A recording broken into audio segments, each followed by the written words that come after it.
Hey, what's up, guys? This is AJ once again taking a stroll with you on the Thwip side.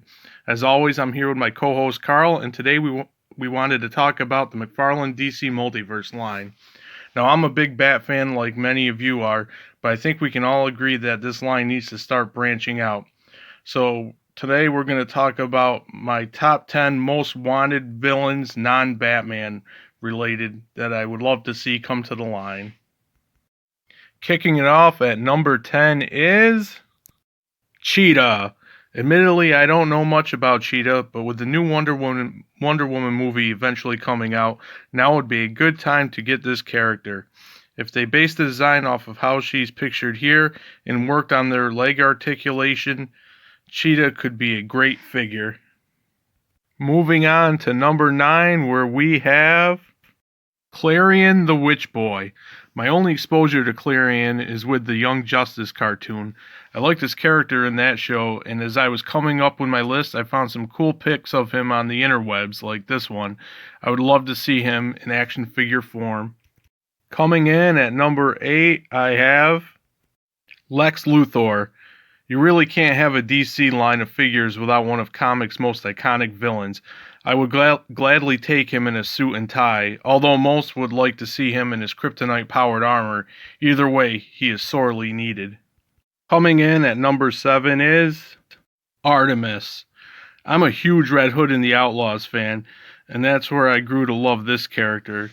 Although she's not necessarily a villain per se, just by looking at her design, you know McFarlane would knock it out of the park because it's right in their wheelhouse, and I think they could make a really kick-ass figure out of her.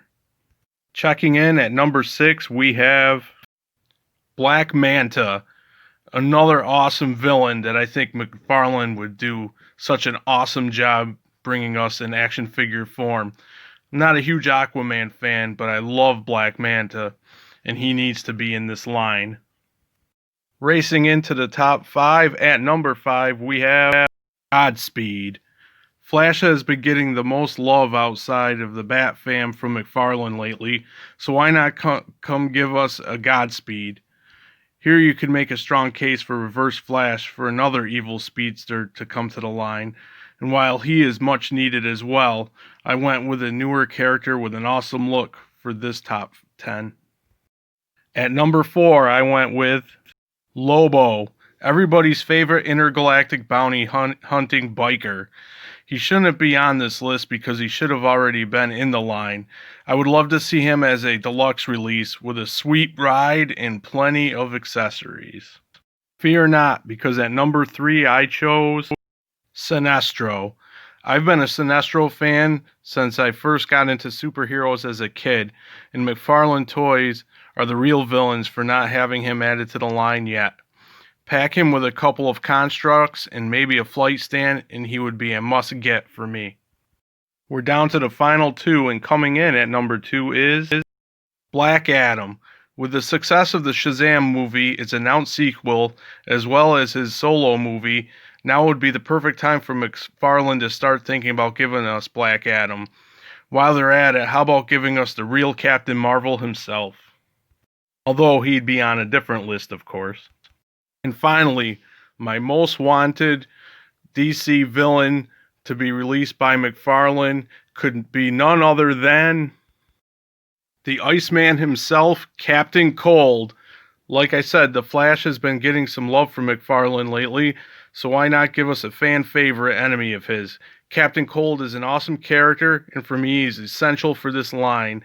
Pack him in with an ice effect to go with his cold gun, and he'd be awesome. It's time for a Thwipside bonus round. With all of these figures, it'd be a great opportunity to make 2 awesome connect-to-build figures. And here's who I think are must-haves. They could be none other than Darkseid and Atrocitus. They're both big, bulky, and evil as hell, and McFarlane would make killer versions of these 2. And I would pick up every figure to build them. So there's our list for our top 10 McFarlane figures we want them to release for villains non-Batman related. Carl and I had a lot of fun coming up with the list, although it was hard to condense it down to 10. Make sure you guys drop me a comment to let me know who you'd like to see in the line. And while you're at it, why don't you click like, share, hit that notification bell, and subscribe. And until next time, when I'll see you on the Thwip side.